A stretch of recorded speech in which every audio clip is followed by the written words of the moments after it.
and welcome to the 2010 National Tractor Run. This year it's been held in Norfolk, and today the tractors are registering at this aerodrome.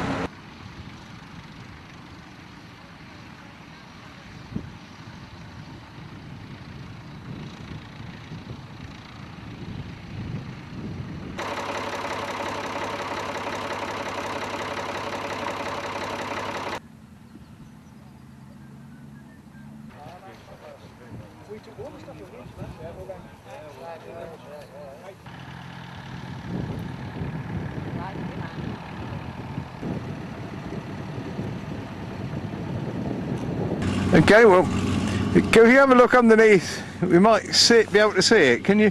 Let's have a look. Yeah, 18th of August, 1948.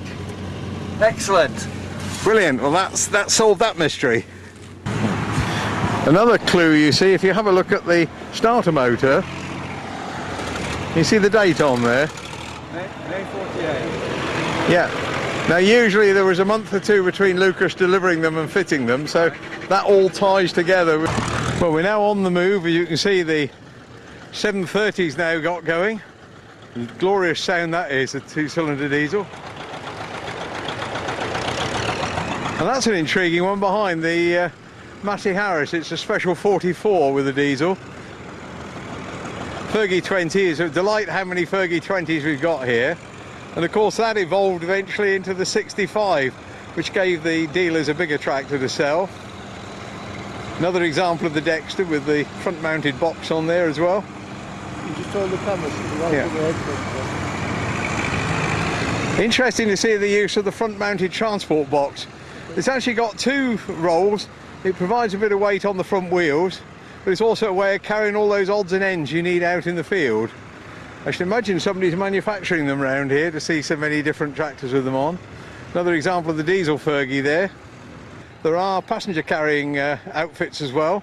In this case, very typical of the early type of farm trailer, very much based on the two-wheeled Scotch cart. That's a manual tip. Luckily they've got it bolted down, so you're not going to tip his passengers out. Here's a delightful example of the grey and gold Fergie.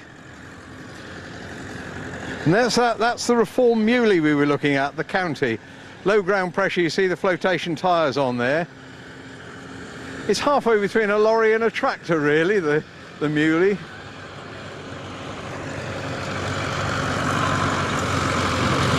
An example of the Power Major and its later descendant, the Super Dexter. And of course the Ford 3000 was classed as the replacement for the Super Dexter, made at Basildon. Nuffield tractor. This is very much the early form of the Nuffield Universal, but with the Perkins P4 engine in there. Gave you an economical one.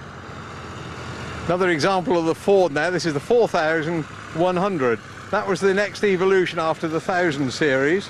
Now of course you've got a cab, but open air and spark ignition, that's what road runs are all about. Total exposure. And then of course the Fergie 20 grew up and we got the grey and gold Ferguson. This is the 35. And later that evolved into the 135, but the intermediate one is this example of the 35 with the three-cylinder diesel. Nice to see a bit of Easter decoration on the bonnet there. 275, complete with a backseat observer with bowler hat. Now the very unusual accessory on this Perkins, it's got a six-cylinder Perkins P6 fitted, but just as unusual is the concrete skip on the back, a very rare implement that. Now there's a bumpy ride for people, and what an interesting trailer, very much typical of the tradesman's cart. Typically one horse drawn.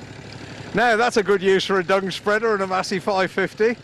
Luckily he's disconnected the power drive, so he's not going to chuck the passengers out. Case 500 really growls along with that diesel engine. That was a powerful tractor in its day. Here's a delightful WD6. This was the American one.